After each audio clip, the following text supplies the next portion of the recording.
Salut à tous et bienvenue. Aujourd'hui, on part pour un voyage assez incroyable à travers l'histoire du roman. L'idée, c'est vraiment de tout décortiquer pour que ça devienne hyper clair, que ce soit pour le bac ou juste, voilà, par curiosité. Alors, on est prêt? C'est parti. Alors voilà notre programme, on va passer par 6 grandes étapes.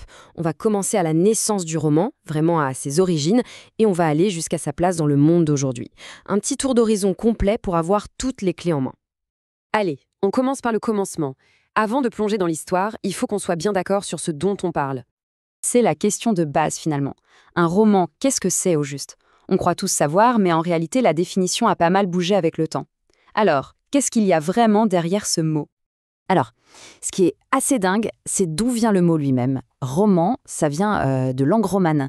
C'était tout simplement la langue parlée par le peuple, le français de l'époque, par opposition au latin qui était la langue des savants, des églises. Donc à la base, un roman, c'est une histoire pour tout le monde. C'est assez révolutionnaire en fait. Bon, aujourd'hui, la définition est plus simple, hein. C'est un long récit de fiction en prose.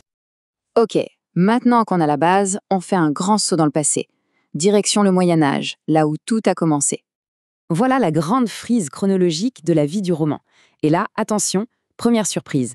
Quand il naît au XIIe siècle, le roman, il n'est pas du tout écrit en prose. Non, non, il est écrit en vers. Ça ressemblait encore beaucoup à de la poésie, à des chansons de gestes.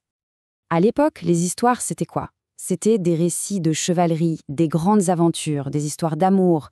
On pense tout de suite à Chrétien de Troyes, par exemple. C'est vraiment une figure centrale. Parce que c'est à ce moment-là qu'on passe de mettre en roman, c'est-à-dire juste traduire un texte latin en langue romane, à faire un roman, c'est-à-dire créer une histoire de A à Z. C'est la naissance de l'auteur, de l'inventeur d'histoire. C'est un pas de géant. Allez, on avance un peu dans le temps. On arrive au XVIIe et XVIIIe siècle.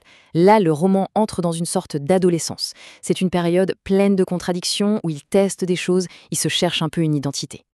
Alors, pour bien comprendre cette période, il faut voir qu'il y a deux courants qui s'opposent totalement. D'un côté, vous avez ce qu'on appelle le roman précieux. Imaginez des livres énormes, des romans fleuves de plusieurs milliers de pages, avec des aventures complètement folles et des sentiments très idéalisés. Et juste en face, en réaction, on a l'anti-roman. Lui, il se moque de tout ça, il trouve ça ridicule, et il va plutôt décrire la vie de tous les jours de façon bien plus réaliste et souvent satirique. Et puis, au milieu de tout ça, il y a un livre qui va tout changer, vraiment. C'est La princesse de Clèves, de Madame de Lafayette. Avec ce livre, elle invente le roman d'analyse. C'est une révolution, parce que pour la première fois, le plus important, ce n'est pas l'aventure, les duels ou les voyages, non. C'est ce qui se passe à l'intérieur d'un personnage. C'est sa crise intérieure, ses doutes, ses sentiments. D'un coup, le roman devient profond, psychologique. C'est là qu'il gagne vraiment ses lettres de noblesse. Bon, on continue notre voyage et on arrive au XIXe siècle. Et là, c'est l'âge d'or, vraiment le moment où le roman explose et devient le genre littéraire par excellence. C'est le plus lu, le plus influent, le plus respecté. Et pour comprendre l'état d'esprit de l'époque, il y a cette phrase de Balzac. Il disait vouloir faire concurrence à l'état civil. C'est fou, non? L'idée, avec sa comédie humaine, c'était de créer tout un monde dans ses livres. Un monde aussi riche, aussi complexe, aussi vrai que le monde réel. Une ambition totale. Le roman du XIXe, il veut tout raconter. C'est une sorte d'épopée des temps modernes. Il s'intéresse à la société, aux changements dus à la révolution industrielle, à l'histoire. Avec Zola et le naturalisme, on va même essayer d'en faire une science, de décrire la réalité avec une précision presque chirurgicale. Et puis, c'est l'explosion de tous les sous-genres qu'on connaît. Le roman historique avec Dumas, le roman social avec Hugo, le roman d'aventure avec Jules Verne. Bref, le roman est absolument partout. Et puis arrive le XXe siècle. Et avec lui, les guerres mondiales, les grands traumatismes, le monde est bouleversé.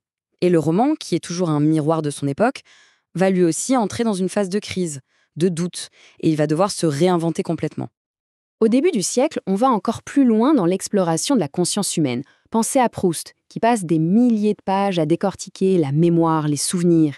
Et puis, face aux horreurs de l'histoire, on voit apparaître une nouvelle figure, le héros engagé. Chez Malraux, Camus, Sartre, le personnage n'est plus juste un individu, il est confronté à son destin, au sens de la vie. Le roman devient philosophique. Et là, dans les années 50, arrive une véritable bombe, le nouveau roman. Des auteurs comme Rob Grillet ou Butor décident de tout faire exploser. Fini le personnage attachant, fini l'intrigue bien ficelée, fini le narrateur qui sait tout, ils déconstruisent tout. Ce qui compte, ce n'est plus l'histoire qu'on raconte, mais l'écriture elle-même. C'est une remise en cause radicale de tout ce qu'on pensait savoir sur le roman. Bon, on a vu que l'histoire est riche, que les formes sont hyper variées. Ça peut faire un peu peur. Mais il y a un outil tout simple, une sorte de clé de lecture qui marche pour presque toutes les histoires. Et ça, pour les analyses de texte, c'est de l'or. C'est le fameux schéma narratif. Vous allez voir, c'est super simple, il y a 5 étapes. D'abord, on a la situation initiale, tout va bien, tout est stable. Ensuite arrive l'élément perturbateur. C'est le grain de sable qui vient tout dérégler et qui lance l'histoire. Après ça, on a les péripéties, toutes les aventures, les obstacles que le héros doit surmonter. Vient alors l'élément de résolution, le moment où on trouve une solution au problème. Et enfin, on arrive à la situation finale, un nouvel équilibre qui est différent de celui du début. Gardez ça en tête, c'est un outil vraiment puissant pour analyser n'importe quel récit. Voilà, on a fait un sacré voyage à travers le temps. Mais ça nous amène à une dernière question, et c'est peut-être la plus importante. Au final, après des siècles d'évolution, pourquoi le roman est toujours aussi important pour nous aujourd'hui? Je pense que la réponse tient dans un mot un peu savant, mais génial, il est protéiforme. Ça veut dire qu'il peut prendre absolument toutes les formes possibles et imaginables. Un roman, ça peut être un outil pour mieux se comprendre soi-même, comme dans l'autofiction. Ça peut être une critique puissante de la société.